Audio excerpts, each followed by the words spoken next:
आपके साथ ऋषा। आज मेरे साथ मौजूद हैं बिहार के जाने माने IVF specialist doctor Himanshu Roy. स्वागत है सर आपका। Thank you. सर आज के ज़माने में हम देखते हैं कि जहाँ पे माँ बनना इतनी खुशी की बात होती है, वहीं दूसरी तरफ महिलाएं इस चीज़ को लेकर अक्सर चिंतित रहती हैं कि माँ बनने के बाद उनका करियर का क्या होगा और जिसकी वजह से वो अपनी प्रेगनेंसी को हमेशा डिले करते रहती हैं। तो आजकल सर बहुत ही ज़्यादा चर्चा में वो जो चीज़ चल रही है वो है एग फ्रीजिंग के बारे में। तो सर मैं आपसे जानना चाहती हूँ कि एग फ्रीजिंग होता क्या है? और इस एग फ्रीजिंग करवाने का सही उम्र क्या है? जी, आपने बहुत रेलेवेंट ये क्वेश्चन किया है, प्रासंगिक जिसको बोलते हुँ, हैं। हुँ, हुँ। बिकॉज़ पहले देखिए हम लोग को जानना होगा कि एग्स एक्चुअली क्या होता है। एग फ्रीजिंग जानने के पहले एग्स होते क्या हैं? तो महिलाओं में जो हर महीना जो साइकिल होता है, मेंस्ट्रुअल साइकिल होता है, पीरियड आता है, मासिक धर्म होता है, वो हर साइकिल में उस औरत के ओवरीज़ में जो कि पेट के अंदर में यूट्रस के बगल में रहते हैं, वो एक अलग स्वतंत्र ऑर्गन होते हैं, जिसमें कि सब एग्स बचपन से ही जो उस औरत को अपनी माँ के पेट में जब वो रहती है उसी समय वो एग्स मिल जाते हैं। नए एग्स का निर्माण पैदा होने के बाद नहीं होता है और ये एग्स सुषुप्तावस्था में रहते हैं। और जब वो रजस्वला होती है औरत, मेंस्ट्रुएशन उसका स्टार्ट होता है, मीनार्की जिसको हम लोग बोलते हैं, जिसका कि उम्र भी आप जानती होंगी, पहले 13-14 साल में होता था, आजकल 9-10 इवन 7-8 ईयर्स में भी लड़कियों को होने लगा है मेंस्ट्रुएशन स्टार्ट।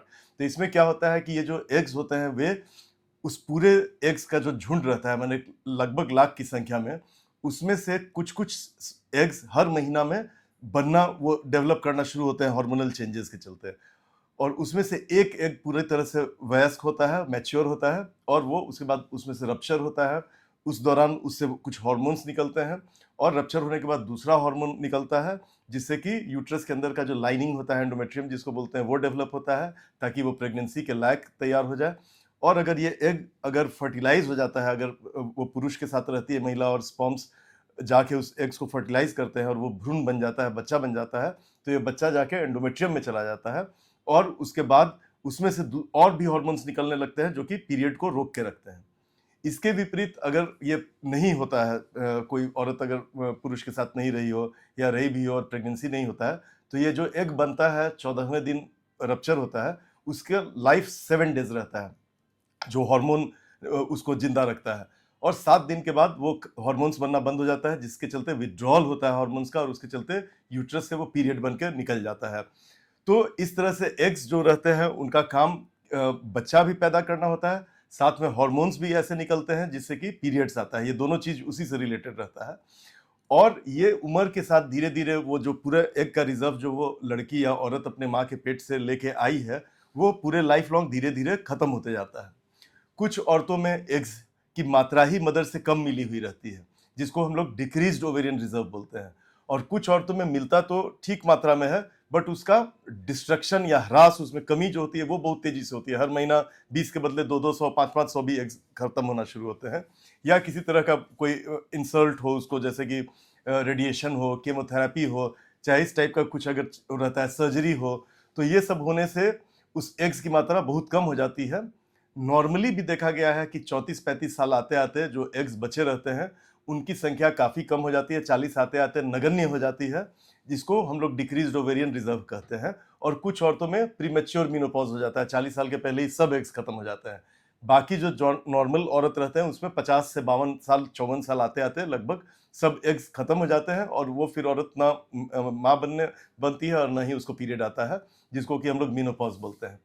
तो अब ये जो चीज़ है, आपने जो ज़िक्र किया कि लोग अपने करियर के चक्कर में पड़ जाते हैं या किसी रीज़न के चलते, जैसे साथ ही नहीं रह रहे हों, या वो अपने करियर में चाहते हैं कि एक मुकाम पा लें, उसके बाद वो प्रेगनेंसी करें। तो ये मुकाम तक पहुँचते-पहुँचते उन्हें पता चलता है कि अब तो उनका एग्स का रिज़र्व ही खत्म हो गया, या एग्स का क्वालिटी ही एजिंग के चलते खराब हो गया। और उसके बाद फिर उन्हें पता चलता है कि उन्होंने वो करियर में तो मुकाम हासिल कर लिया, लेकिन उनका फैमिली लाइफ़ बिल्कुल खत्म ही हो गया। और ऐसी औरतें जिनका कि एग्स नहीं काम करता है, ज़्यादा एज की हो जाती हैं और उन्हें प्रेगनेंसी चाहिए, उन्हें एग्स जो है किसी दूसरे औरत से लेना पड़ता है, जिसको कि एग डोनेशन कहा जाता है और आईवीएफ की प्रक्रिया के द्वारा होती है। तो यही मैं बताना चाह रहा हूँ कि इसी तरह के संदर्भ में अगर कोई लड़की चाहे कि हाँ, अभी वो शादी तो कर ली बट बच्चा नहीं पैदा करना चाहती है, फ़िल्म लाइन में है, मॉडलिंग में है, किसी भी चीज़ में हो, मैनेजमेंट में ही हो, इंजीनियरिंग में हो, बैंकिंग में हो, और वो चाहती है कि नहीं, अभी हम अपना करियर देख लें और साथ में ये भी चाहे कि नहीं उसका फ्यूचर में इस टाइप का नहीं हो कि जब तक वो कैरियर खत्म करे तब तक वो मां नहीं बन सकती है। तो इन सब हालातों में एग फ्रीजिंग की ज़रूरत पड़ती है, जिसमें कि उस औरत को हम लोग दवाएँ देते हैं, अगर वो एग फ्रीजिंग के लिए आती है। नॉर्मली तो सब हम लोग टेस्ट पहले कर लेते हैं, फिर दवाएँ देके उनका एग्स जब डेवलप होता है, तो सुई के माध्यम से अल्ट्रासाउंड के गाइडेंस से नीचे से ही उस एग्स को बाहर निकाल लिया जाता है, एस्पिरेट कर लिया जाता है। जैसे ब्लड हम लोग एस्पिरेट करते हैं, उसी तरह वो फॉलिकुलर फ्लूइड ओवरी से हम लोग एस्पिरेट कर लेते हैं, और जिसमें कि फिर आईवीएफ लैब में हम लोग देखते हैं कि उसमें एग्स है कि नहीं, और उन एग्स को फिर फ्रीज करके रख लिया जाता है। ये जो फ्रीजिंग की प्रक्रिया होती है, ये जटिल प्रक्रिया होती है। मतलब अब तो विट्रिफिकेशन उसको बोलते हैं, फास्ट फ्रीजिंग उसको बोलते हैं कि उसके लिए अलग अलग केमिकल्स आते हैं जिसमें कि उस एग्स को फ्रीज हम लोग कर लेते हैं, और इसे -173 डिग्री में लिक्विड नाइट्रोजन में रखा जाता है। और एक बार फ्रीज हो जाने पे ये ऑलमोस्ट किसी को कोई टाइम लिमिट इसमें नहीं रहता है।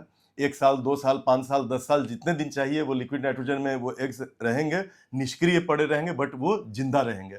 और जब पड़ेगी ज़रूरत कि ठीक है अब इन एग्स को यूटिलाइज करना है, तब वो औरत उन एग्स को अपना थॉ उसको किया जाता है, बाहर निकाला जाता है। वो भी एक प्रोसेस होता है जिससे कि थॉइंग मीडिया होता है, जिससे कि उसको हम लोग थॉ करते हैं, कैसे कैसे -173 से उसको नॉर्मल टेम्परेचर में लाए, और फिर उसको आईवीएफ के द्वारा या इक्सी के द्वारा हम लोग फर्टिलाइज करते हैं, और फर्टिलाइज करके 5 दिन में वो एम्ब्रियो बन जाता है, भ्रूण बन जाता है, तो उसे नीचे के रास्ते से औरत में डाल दिया जाता है। तो जो ये एग फ्रीजिंग की जाती है, इसको बाद में हम लोग आईवीएफ इक्सी के द्वारा ही वो पॉसिबल है कि प्रेगनेंसी होना, उस औरत के अंदर एग्स हम लोग केवल डाल के बच्चा नहीं पैदा कर सकते हैं। तो ये एग फ्रीजिंग बेसिकली यही चीज होता है। बहुत लोग जो जैसे मैरिड हैं तो उन्हें एग फ्रीजिंग की जरूरत नहीं है, वे एग्स को हस्बैंड के स्पर्म के साथ मिला के और उसको भ्रूण बना के, जिसको एम्ब्रियो बोलते हैं, एम्ब्रियो फ्रीजिंग करवाते हैं। तो जो लोग की शादी नहीं हुई है वो लोग एग फ्रीजिंग अधिकतर जाती हैं, और जो लोग मैरिड रहती हैं वो एम्ब्रियो फ्रीजिंग जाती हैं। और कुछ लोग ऐसे भी हैं जिन्हें कि अपने रिलेशनशिप पे संदेह रहता है कि पता नहीं मेरा ऐसा है और चल नहीं पा रहा है, आगे रहेंगे कि नहीं, डाउट में रहती हैं, तो वो या तो केवल एग फ्रीजिंग करवाते हैं, या अपने जितने भी एग्स बने रहते हैं हाफ एग्स फ्रीज करवा लेते हैं, और हाफ अपने करंट पार्टनर जो भी हैं, हस्बैंड है, उनके साथ उसको फ्रीज करवा के रखवा लेती हैं। तो एग और एम्ब्रियो, दो भ्रूण और एग डिम्ब जो होता है, ये एक बार फ्रीज होने पे रखा रहता है। उसे सालाना देना पड़ता है, रिन्यूअल कॉस्ट देना पड़ता है, बिकॉज लिक्विड नाइट्रोजन इवेपोरेट होते रहता है, स्पेस लेता है, उसको संग्रह करके रखना मुश्किल होता है। लेकिन फिर वो औरत जब चाहे इन दोनों में से किसी भी चीज का वो यूज कर सकती है।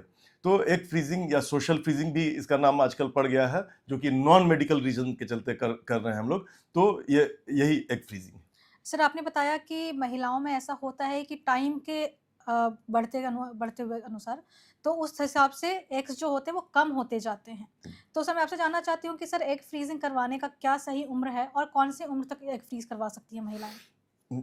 आइडियली एग फ्रीजिंग 35 ईयर्स के पहले करवा लेना चाहिए, इसलिए कि 35 ईयर्स के बाद एग्स का क्वालिटी जो होता है वो कम होना खराब होना शुरू होता है। और एग आप फ्रीज करके भी रखे रहने से ये ज़रूरी नहीं है कि वो एग से बच्चा हो ही जाएगा। इसलिए कि नॉर्मली भी जो हम लोग आईवीएफ करते हैं उसमें हम लोग देखते हैं कि लगभग 5 एग में से 1 एम्ब्रियो बनता है, और आईवीएफ करने पे लगभग एम्ब्रियो डालने पे भी 30% टू 40% प्रेगनेंसी रेट रहता है लेस देन 35 ईयर्स एज में। तो अगर हम लोग चाहते हैं अपना फर्टिलिटी, तो कोई औरत बस सोचे कि 1 महीना जाके हम एग निकलवा लिए, बाई चांस उसको 2 ही 3 एग निकला, और वो मैंने इस मिसकंसेप्शन में रहे कि मेरा फर्टिलिटी प्रिजर्व्ड है और हमको तो बच्चा होने वाला है। तो ऐसी बात नहीं है। हो सकता है आपने एग फ्रीज करवाया भी हो, लेकिन जब उसको थॉ किया जाए बाद में 5 साल बाद, 7 साल बाद, पता चला कि उस एग का क्वालिटी अच्छा नहीं है, उसे एम्ब्रियो नहीं बन पाया, या एम्ब्रियो बना भी तो उसे प्रेगनेंसी नहीं हो पाया। तो एग फ्रीजिंग अगर हम लोग श्योर होना चाहते हैं, मतलब असंभव कुछ, कभी किसी भी चीज़ को हम लोग संभव असंभव 100% नहीं कर सकते हैं, बट ऑन एवरेज देखा गया है कि अगर 20 एग्स हैं तो उससे प्रेगनेंसी हो जाता है। तो अगर वो औरत जाती है, यूजुअली यंग महिलाएं ही जाती हैं एग फ्रीजिंग के लिए, कभी कभी 30 साल से भी कम की रहती हैं, तो कभी कभी हो सकता है एक साइकिल में भी उनको 20 एग्स बन जाए, लेकिन कभी कभी हो सकता है मल्टीपल साइकिल्स भी पिकअप करना पड़े, 2 या 3 साइकिल, ताकि अगर 15-20 एग्स है तो आप मोटा मोटी श्योर रह सकते हैं कि हाँ, आपको फ्यूचर में जब भी प्रेगनेंसी बनेगी तो आपके पास इतने एडिक्वेट नंबर ऑफ एग्स हैं कि उससे एम्ब्रियो भी बन जाए और प्रेगनेंसी भी हो जाए। तो ये बात भी बहुत ज़रूरी है जानना कि एज, कोई सोशल फ्रीजिंग के बारे में सोच रहा है तो उससे अपना एग फ्रीजिंग के बारे में तो उसे जल्दी करवाना चाहिए। यही एग फ्रीजिंग अगर मेडिकल कंडीशन के लिए किया जा रहा है, जैसे किसी को कैंसर हो, तो उसे तो टाइम नहीं रहता है वेट करने का, उसे तो इमीडिएट इमरजेंसी हम लोग उसको एक पिकअप करके फ्रीज करना पड़ता है। बट सोशल फ्रीजिंग में औरत कभी कभी टाइम लेते रहती है सोच विचार करते करते, और पता नहीं चलता है उसे, और कभी कभी सोचते सोचते 37-38 ईयर्स में आती है कि अभी भी कैरियर ही बना रही है। तो 38-39 ईयर्स में अगर आप फ्रीजिंग कराने जा रही हैं तो आपको हो सकता है 4-5 साइकिल अपना एग्स पिकअप करवाना पड़े, और तभी भी उसका क्वालिटी कैसा रहेगा ये बहुत इंडिविजुअल वेरिएशन होता है सब औरतों में। तो इसे कहना और प्रेडिक्ट करना 100% पॉसिबल नहीं होता है। सर आखिरी सवाल मेरा आपसे यह है कि जैसा कि आपने बताया कि 35 ईयर से पहले महिलाओं को एग फ्रीज़ करवा लेना चाहिए। तो सर एग फ्रीज़ जो करवाते हैं, तो उसको किस उम्र तक वो यूज़ करके माँ बन सकती हैं? कितने उम्र तक वो माँ बनती हैं एग फ्रीज़िंग की टेक्निक के अनुसार? एग फ्रीजिंग के टेक्निक के अनुसार अभी जो एआरटी लॉ आया है इंडिया में, इसमें कोई मेडिकल कोई कंडीशन ऐसा नहीं है या रेस्ट्रिक्शन नहीं है कि किस एज तक कोई कर सकता है कि नहीं। लेकिन जो हम लोग का एआरटी लॉ आया है 2022 में, उसने आईवीएफ को रेस्ट्रिक्ट कर दिया है कि कोई भी औरत अगर 50 साल से ज़्यादा की एज की हो जा रही है तो वो आईवीएफ टेक्निक का इस्तेमाल नहीं कर सकती है। ये अपने एग्स पे भी लागू होता है, और डोनर एग्स पे भी लागू होता है, और अपने फ्रीज किए हुए एग्स पे भी लागू होता है। तो वो मैक्सिमम लिमिट है। बट अच्छा यही रहता है कि एक बार आप अपना मुकाम अपना हासिल कर लिया, तो बहुत ओल्ड एज में आप माँ बनिएगा तो उसमें प्रेगनेंसी रिलेटेड कॉम्प्लिकेशंस हो सकते हैं। फादर का भी उम्र बढ़ते जाता है, तो बाद में बच्चे के भी देखभाल करने में आपको उस 20 साल के बाद उस बच्चे को आप कितना परवरिश कर पाइएगा कैसा। तो एक फ्रीजिंग करने के बाद कोई ऐसा कंडीशन, मेडिकल कंडीशन नहीं है कि कितने साल तक वो एक बार -173 पे जाता है तो ऐसा नहीं है कि 2 साल और 4 साल में उसके क्वालिटी में फ़र्क पड़ेगा। जैसा फ्रीजिंग के बाद 1 दिन में रहेगा, वैसा ही वो 5 साल 10 साल के बाद भी रहेगा। बहुत-बहुत धन्यवाद सर ये तमाम जानकारी देने के लिए। तो दर्शकों आज की इस वीडियो में हमने देखा कि एग फ्रीजिंग क्या होता है, कौन से एज तक महिलाएं एग फ्रीजिंग की टेक्निक के द्वारा मां बन सकती हैं, क्या सही उम्र है एग फ्रीज करवाने का और इसका क्या प्रोसीजर होता है। तो आशा करती हूँ कि आज की वीडियो आपके लिए लाभदायक रही हो। अगर अभी तक आपने हमारे यूट्यूब चैनल सब्सक्राइब नहीं तो तुरंत कर ले, साथ ही हमारे फेसबुक पेज को भी लाइक करें। वीडियो देखने के लिए धन्यवाद।